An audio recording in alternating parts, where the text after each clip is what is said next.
Hello Telugu రాజ్యం channel చూస్తున్నారా?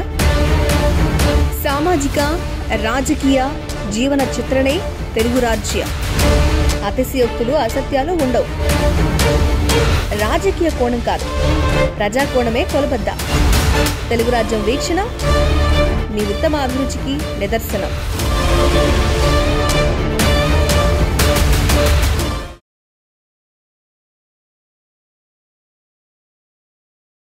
తెలుగు రాజకీయాల్లో ప్రభంజనం అనదగ్గ వంగవీటి మోహన్ రంగా లెగసీని ఆయన కంటిన్యూ చేయలేకపోతున్నారా? ఏపీలో కాపులకు ఐకానిక్ పర్సనాలిటీ అయిన రాధా రాజకీయాల్లో ఎందుకు ఎదగలేకపోయారు? సుమారు 25 ఏళ్లకే రాజకీయాల్లోకి వచ్చి ఎమ్మెల్యేగా ఎన్నికైన ఆయన ఆ తరువాత ఎందుకు పై పదవులకు ఎదగలేకపోయారు? సరైన టైంలో సరైన నిర్ణయం తీసుకోలేకపోవడం వల్లే ఆయన ప్రస్తుతం ఈ దుస్థితిని ఎదుర్కొంటున్నారా?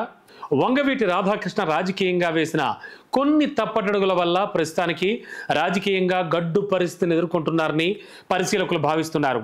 తెలుగు రాష్ట్రాల రాజకీయాల్లో ప్రభంజనం అనదగ్గ వంగవీటి మోహన్ రంగా తనయుడిగా రాధా రాజకీయాల్లోకి అడుగు పెట్టడంతోనే సంచలనం సృష్టించారు.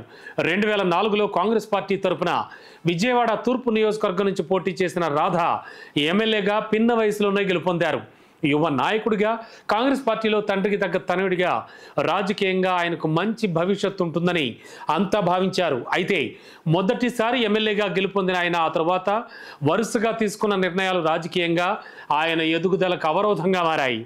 సినీ నటుడు చిరంజీవి 2008లో స్థాపించిన ప్రజారాజ్యం పార్టీలో ఆయన చేరడం మొదలు ప్రస్తుత తెలుగుదేశం పార్టీలో కొనసాగుతోన్న స్థితి వరకు ఆయన ప్రస్థానం రాజకీయ పరిశీలకులను సైతం ఆశ్చర్యపరిచేలా సాగింది. రాష్ట్రంలోని కాపు సామాజిక వర్గంలో ప్రత్యేక గుర్తింపున్న రాధాకృష్ణ కాపు సామాజిక వర్గంలో ప్రముఖుడిగా ఎదిగిన చిరంజీవి స్థాపించిన ప్రజారాజ్యం పార్టీలో చేరడం సరికాదని, ఈయనకి ఈ పార్టీలో ప్రత్యేక ఐడెంటిటీ ఉండదని అప్పట్లో వైఎస్ రాజశేఖర రెడ్డి చెప్పినా కూడా ఈయన వినిపించుకోలేదని అంటూ ఉంటారు. ఇక 2009లో ప్రజారాజ్యం పార్టీ తరఫున విజయవాడ తూర్పు నియోజకవర్గం నుంచి పోటీ చేసిన ఆయన ఓడిపోయారు. ఆ తర్వాత కాలంలో ప్రజారాజ్యం పార్టీని కాంగ్రెస్ పార్టీలో విలీనం చేయడంతో రాధాకృష్ణ వైఎస్ఆర్ కాంగ్రెస్ పార్టీలో చేరారు. 2014 ఎన్నికల్లో వైఎస్ఆర్సీపీ తరఫున విజయవాడ తూర్పు నియోజకవర్గం నుంచి పోటీ చేసి ఓడిపోయారు. 2019 ఎన్నికల్లో ఆయనకు విజయవాడ తూర్పు సీటును వైఎస్ఆర్ కాంగ్రెస్ పార్టీ ఇవ్వకపోవడంతో ఆయన ఆ పార్టీని వీడి తెలుగుదేశం పార్టీలో చేరారు. ఇక 2019లో టీడీపీ తరఫున పోటీ చేసి ఓడిపోయారు. వైఎస్ఆర్ కాంగ్రెస్ పార్టీ 2019లో టికెట్ ఇవ్వకపోయినా ఆయన ఆ పార్టీలోనే కొనసాగుంటే రాజకీయంగా మంచి భవిష్యత్తు ఉండేదని ఆయన అభిమానులు ఇప్పటికీ భావిస్తూ ఉంటారు. 2019లో వైఎస్ఆర్ కాంగ్రెస్ పార్టీ అధికారంలోకి వచ్చినందున కాపు సామాజిక వర్గంలో గుర్తింపు ఉన్న నాయకుడిగా ఆయనకు పార్టీలో ప్రభుత్వంలో సముచిత స్థానం కూడా దక్కేది. ఆ అవకాశాన్ని పాడు చేసుకున్న ఆయన తెలుగుదేశం పార్టీలో ప్రస్తుతం సరైన గుర్తింపును పొందలేకపోయారని అంటూ ఉంటారు. ప్రస్తుతం తెలుగుదేశం పార్టీ అధికారంలో ఉన్నప్పటికీ అటు పార్టీ పరంగా ఇటు ప్రభుత్వ పరంగా ఈయనకు సరైన గుర్తింపు కానీ పదవులు కానీ లభించలేదు. రాష్ట్ర స్థాయిలో నామినేటెడ్ పదవి కోసమో ఒక ఎమ్మెల్సీ స్థానం కోసమో ఆయన తనకన్నా తక్కువ స్థాయి నాయకులతో పోటీ పడాల్సిన పరిస్థితిని ఎదుర్కొంటున్నారు.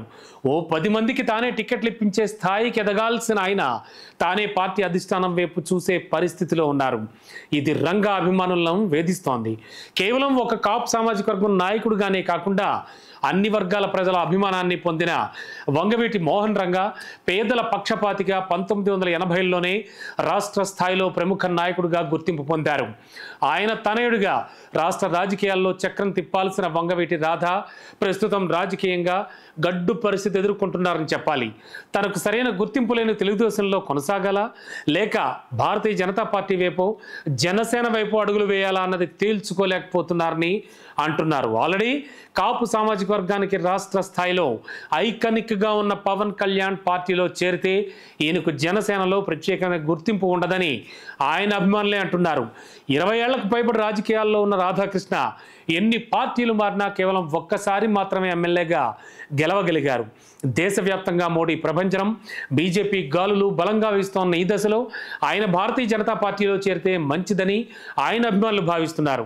ఇక రాష్ట్ర వ్యాప్తంగా గుర్తింపున్న కాపు సామాజిక వర్గం నాయకుల కోసం బీజేపీ ఎదురు చూస్తోంది.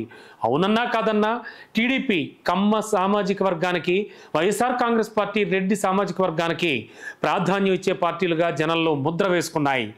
దీనికి విరుగుడుగా ఏపీలో బలమైన శక్తిగా ఉన్న కాపు సామాజిక వర్గం నాయకులను ప్రోత్సహించాలని, వారికి పార్టీలో పెద్దపీట వేయాలని భారతీయ జనతా పార్టీ ఎప్పటి నుంచో ప్రయత్నిస్తోంది. అందుకోసమే పవన్ కళ్యాణ్కి ఎక్కువ ప్రాధాన్యం ఇస్తోంది అనే వాదనలు కూడా వినిపిస్తున్నాయి. ఆ సామాజిక వర్గాన్ని ప్రోత్సహించే వ్యూహంలో భాగంగానే ఇటీవల సోము వీర్రాజుకు మళ్ళీ ఎమ్మెల్సీ పదవిని ఆ పార్టీ కట్టబెట్టిందని కొందరు విశ్లేషిస్తున్నారు. మరి ఈ నేపథ్యంలో వంగవీటి రాధ భారతీయ జనతా పార్టీలో చేరితే సముచిత స్థానం దక్కడమే కాకుండా భవిష్యత్తులో రాజకీయంగా ఎదగడానికి అవకాశం ఉంటుందని భావిస్తున్నారు. అందుకే ఆయన బీజేపీలో చేరాలని ఆయన అభిమానులు కూడా కోరుకుంటున్నారు. అయితే ఆయన మాత్రం రాజకీయాలకే గుడ్ బై చెప్పాలని అనుకుంటున్నారని వినబడుతోంది. కానీ వంగవీటి రంగా తనయుడిగా ఆయన లెగసీని కంటిన్యూ చేయాలంటే మాత్రం యువ నాయకుడైన రాధ రాజకీయాల్లో కొనసాగాలని రాష్ట్ర వ్యాప్తంగా ఆయన అభిమానులు, కాపు సామాజిక వర్గంలోని ప్రముఖులు కోరుకుంటున్నారు. నిండా 45 ఏళ్లు లేని ఆయన ఇప్పుడే రాజకీయాలకు గుడ్ బై చెప్పడం సరికాదని, ఇంకా కనీసం 25 ఏళ్ల పాటు ఆయన రాజకీయాల్లో రాణించవచ్చని సూచిస్తున్నారు. రైట్ టైంలో రైట్ డెసిషన్ తీసుకోలేకపోవడం వల్ల రాధ రాజకీయాల్లో రాణించలేకపోయారని, ఇప్పుడైనా సముచిత నిర్ణయం తీసుకోవాలని రంగా అభిమానులు కోరుకుంటున్నారు. రాధ రాజకీయాలకు గుడ్ బై చెప్తారా, లేక ఆయన అభిమానులు కోరుకుంటున్నట్టు మరో పార్టీలో ఆయన భవిష్యత్తు వెతుక్కుంటారా అన్నది ఇప్పుడు ఆసక్తికరమైన ప్రశ్న.